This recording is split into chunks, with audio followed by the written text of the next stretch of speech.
back. It's Friday, so we've got another Faves and Fails.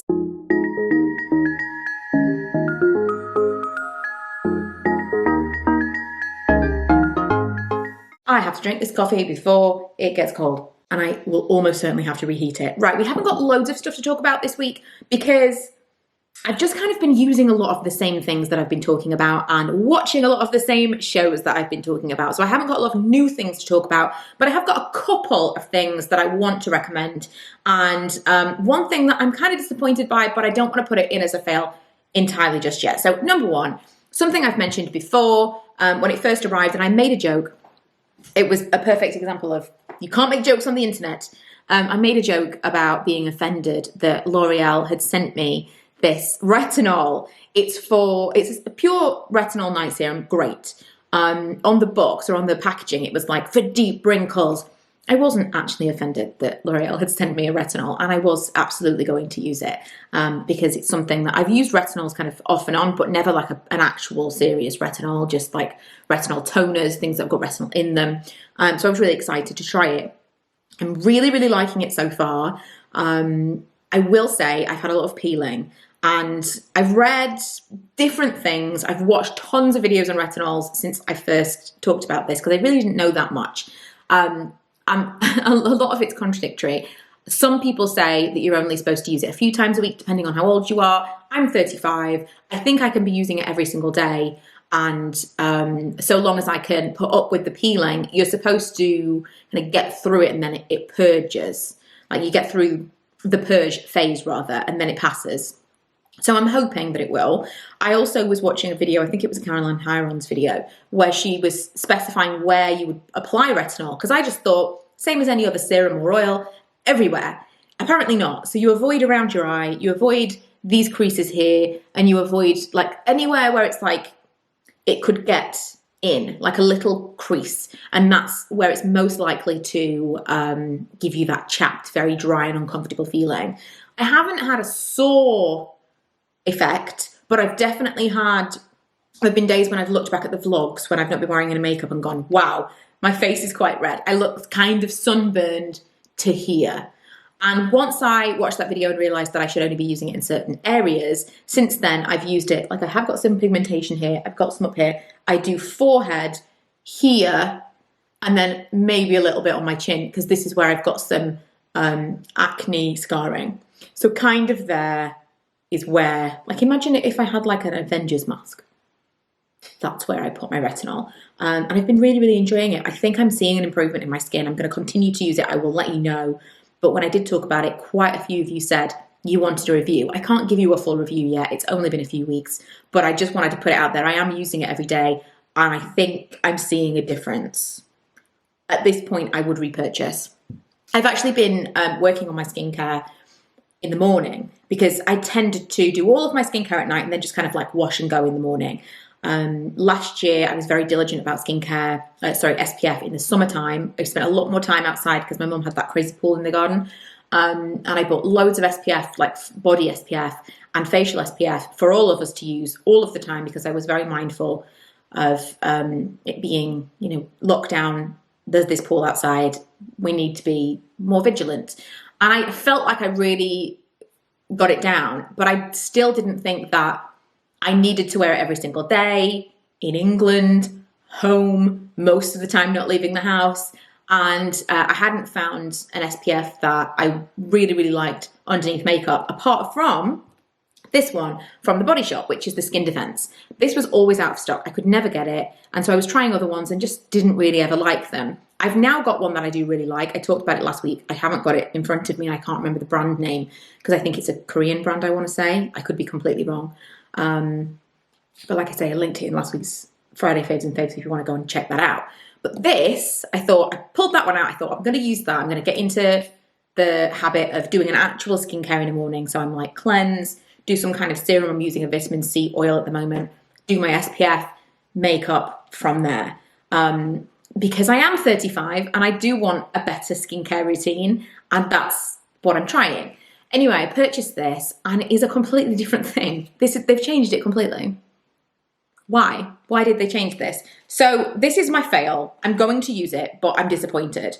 This used to be a really lightweight moisturizer-y, just a dream to use. And the only thing that I'd ever used underneath makeup and thought I could use this every day if it wasn't so expensive / difficult to get hold of, you know?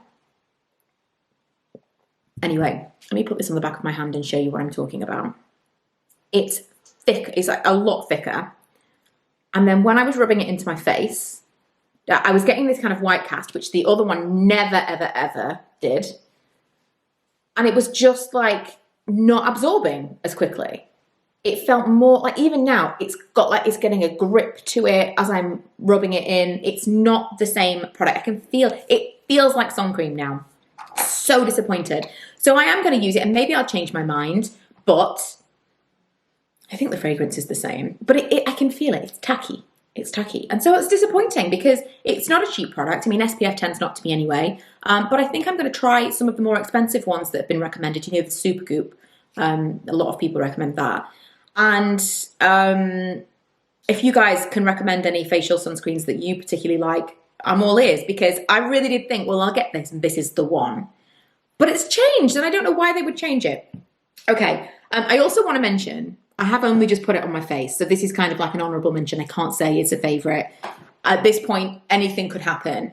But the foundation that I'm wearing today is not foundation at all. It is this BB cream. I did a video on Wednesday. You can go back and check that out. I don't even know how that's going to end at this point. I'm filming this before I film the end of this video. But I put it on and I was like, it's not a lot of coverage. It's not really doing a tremendous amount of anything. And then I kind of stepped back and thought, the finish of this base is so beautiful. It just gives this kind of glow. It's supposed to be soft focus and kind of blurring. It doesn't give a tremendous amount of coverage. I've got a little bit of concealer here, a little bit on my scar up there, just kind of redness and stuff, but very, very little, nothing here. And just, it feels so light. And I think it does make me look radiant. They really are the only products that I want to talk about. I want to tell you about a game I've been playing. It's called, what is it called? My Time. I don't know if it's called, oh, My Time at Portia. I cannot see, oh, it's tiny. So the game looks like this. It looks like this. Milo maybe download, Fortnite, not for me. So My Time at Portia. I actually saw this recommended on Brogan Tate's Instagram as like if you're enjoying Animal Crossing but you're kind of burned out on it, you want something else to play this. So I downloaded it without looking into it at all. I was like, I trust her opinion. I'm looking for a new game. Great. I think it was £25. So I downloaded it, started playing it, and I was like, oh no, like I don't like this game. It's not for me at all. The camera alone drove me insane. It was all over the place. You know when it's like inverted and like if you press left, it goes right, up, it's down. It was just like really driving me crazy. I thought if I can't find a fix for this, this alone is going to switch me off. It's also not very intuitive. It doesn't really explain how to play the game. A lot of it is like, you got to figure it out for yourself. But the more I play it, the more I actually like that. I did fix the camera, by the way, in the settings. Let me tell you, in case someone actually wants to play this game and it's driving you crazy as well. I am going to go on the game, look in the options and tell you what I changed. Camera inertia. So in the settings here, focus, this little box I ticked. So those boxes aren't ticked and this one I ticked. And that basically makes it so that all of the camera settings are how you would want them. I mean, maybe it's just me, and it completely depends on the game that you've recently been playing. If you've been used to playing a game that's like the reverse camera, you'll probably be fine. I've been used to playing Zelda and Animal Crossing, which work in that way. So left is left, up is up. And if that's what you want, that completely fixes that problem. It drove me insane. I really did think that was going to be, well, this is a deal breaker, I can't play it because of this stupid camera. So the general gist of the game is you go in to this like new town and you've inherited a workshop from your late father. I assume he died. I can't remember if that's part of the story or if in the end we'll find him again. I don't know. But he gave you this, he left this workshop for you. And you have to kind of like figure out how to do things. Like, it's very similar to Zelda and Animal Crossing, that kind of thing, in that you're like collecting things. I would say It's a weird mix between, not even Animal Crossing really, but Zelda. And I don't want to oversell it because it is no Zelda. But Zelda and like a farming game. It's much less high quality than Zelda. It's just not the same level at all. But if you enjoy that like free play of Zelda, so because I play Zelda, I don't like to fight. I can never complete Zelda because I don't want to do if I had someone who, when I got to the point where I had to fight, I could just pass them the thing and be like, right, get past this so I can just continue to roam the world and do the free play. That would be great with me. I would like a Zelda that involved no bad guys at all. I just like the free play stuff. And this has got all of that, plus the farming element of, I suppose, Animal Crossing. Although everything's more collectible, your tools don't break constantly, your tools don't break at all, which is fantastic. But there are some people you can fight. There are like bosses to fight and stuff. It's a really unusual game, and it is a massive game. There are places in this town where I haven't even opened the doors yet, and I've been playing I've probably played 10 hours total so far. There's so much to this game, I feel like I could never get bored because there'd always be something new that I haven't done yet. So if you do enjoy that kind of thing, if you enjoy the collecty stuff, if you enjoy the roaming a free world, but you enjoy having like missions to do, but it's all very relaxed, I think you'd really, really like it. It does take some getting used to, it takes some getting into, but I think if you dedicate some time to it, once you're in it, it's really, really great. I realise I'm not really selling it, but I'm really enjoying it is all I'm saying. There was a show I was going to tell you about, Wandavision. I was like, I haven't really watched. I'm now kind of in the middle of so many things. I am in the middle of The Bold Type, Revenge, Brothers and Sisters, so many things I'm like half watching. And we finally finished Wandavision last weekend. Loved it. Absolutely loved it. I loved it from the beginning. We watched week by week, and then I was saving the last episode because I didn't want it to be over. And it was just fantastic. The whole thing was amazing. Catherine Hahn was excellent, the best, the absolute best. I love Catherine Hahn in everything, but she was so unexpected in this, and she was fantastic. I can't recommend that you watch this enough. If you haven't already, just watch it. I don't think you'll be expecting anything that happens, and it's so clever. The whole thing in the beginning is time periods, so each episode is a different decade. I don't really want to give anything away, but it's very nostalgic, it's very retro. It feels like, oh, they're just doing this, this is a bit of a gimmick, but the actual storyline towards the end is just phenomenal. Cannot tell you enough, just go and watch it now. And that is it. That is it for this week. I really don't have a lot of new things to bring to you. Maybe next week. Oh, do you know, I've left something on the table that I completely forgot to talk about. Let's just throw this in here now. I thought we talked about this, we hadn't. Ameliorate, because we really didn't talk about it very much if I didn't even include this. Transforming body lotion. I talked about the CeraVe kind of version, the SA cream, a couple of weeks ago, and I said that it was very, very thick. I didn't like that it was like sitting on my skin. It never really absorbed. If I put it on at night time, it was still there in the morning. Some people would like that. I didn't. It just felt like unclean. And it was very strong. So if I put it on my chest was red. Again, something that I noticed in vlogs that I didn't notice in real life. I'd be like, wow, it's 6 o'clock at night when I'm vlogging in this clip and my chest is still red from putting this on the night before. So I was on the fence about trying more of these because I thought maybe my skin has just become more sensitive.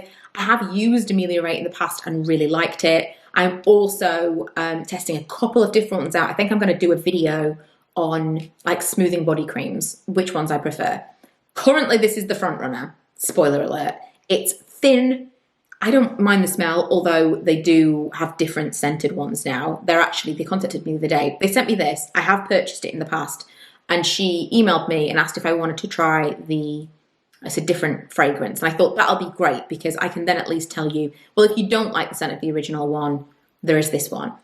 I don't know what this smells like, but it doesn't bother me at all. I know some people really, really don't like it. I don't know, it's kind of musky.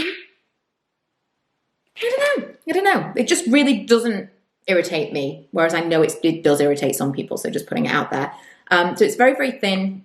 It does absorb. Just super, super smooth. I put it on my arms. I put it here. I get roughness here and like here as well. So I like to put it all of these areas. I don't have a great range of motion because of my like shoulder situation. Like if I was putting it there, I would have to push my arm as much as I possibly could because even if I'm doing my seatbelt, I do that to get my seatbelt. It's not great, is it? 35. But I put it all around there, all here, on my legs. I do like my thighs, and it's just incredible. The smoothest feeling. The next morning I wake up and I'm like, it's so smoothing. More than a scrub, and so much more gentle for me because I don't have that redness. I don't have that like sensitivity or tenderness that I get with the CeraVe one. So I would recommend this. I know that for some people it's, the scent is off-putting, but I think it's really, really good. And I think it's probably on par with that one from Mamma Mia that I was using, the one that's specific. I think it's called Boob Tube.